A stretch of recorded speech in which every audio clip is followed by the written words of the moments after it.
الله سيدي ولادة رئيس قسم اتحادية المنمين في الزوارات وعضو المكتب التنفيذي للاتحادية الوطنية على المستوى الوطني. احنا اولا انطلاقا من الموقف ندين التصرفات اللي قام بها الجيش المغربي في قتل المدنيين الابرياء العزل في هذه التراب المتنازع عليها اللي ينقال لها الصحراء الغربية.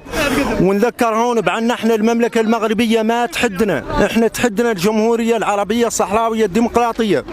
ونذكر هون بأن هذا اللي ينقال له المدنيين يحميهم القانون الدولي العرفي وتحميهم معاهدات جنيف وملحقات البروتوكول الرابع من بروتوكولات جنيف تحمي المدنيين في أرض النزاعات.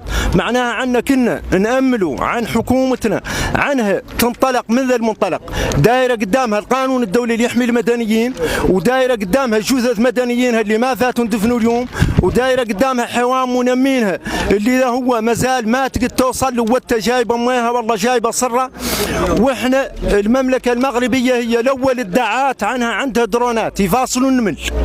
منين تعود تستهدف السيارات المدنية اللي رافدين لا صرة من فرين وواحدة من مار وذيك مواجهة في أحيائهم وفيهم مدني متحزم وتحوز عليهم وتخبطهم بالذخيرة، الذخيرة المافت نعرفنا طبيعتها شنو هي.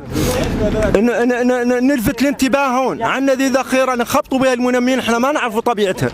بينا اللي اجبرنا جثث محترقة تماما وهي متقانية ما طاير منها شيء، واجبرنا جثث مخبوطة بالصواريخ وتفتت اشلاء ما بقى منها شيء.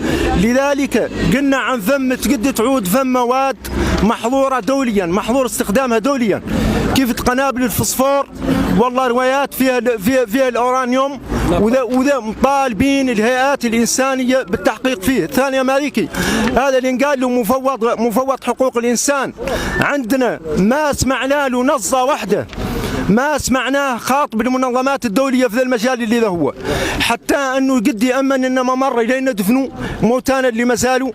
وجايتنا الاخبار والنامس عن جثه من واحد منهم اتصلوا بها ذياب وكالوها وما زالت بقايا منها الفمات اياها، ما فتنا قدينا ندفنوها. من ذا المنبر نوجه نداء الرئيس الجمهوريه بنا اللي عرفنا عن الحكومه لما تبلات به، مع انها حكومه انتم السيد الرئيس قلتوا عنكم طيتوها جميع الصلاحيات، الوزراء عندهم جميع صلاحياتهم، رئيس الحكومة عنده جميع صلاحياته.